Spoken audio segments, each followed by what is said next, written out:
people. So this particular show called Space Force that you can find on Netflix is trending on the number one spot, and it stars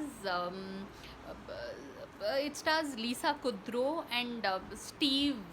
Something his surname is, and it's really, yeah, it's set in Colorado. I mean the initial starting episodes, and it's that right degree of comedy with you're learning something. So really, I can't recommend it enough, and the fact that it is on the number one spot says something, that it, it's one of these American shows that are like feel good. At the same time, it it increases your knowledge base, at least from a geography perspective. I mean, the whole Space Force is all about also, this whole being the satellite being launched and all. But try and catch it, people.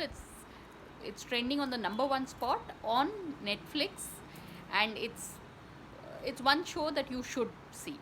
So on that note, thanks for watching, and please subscribe.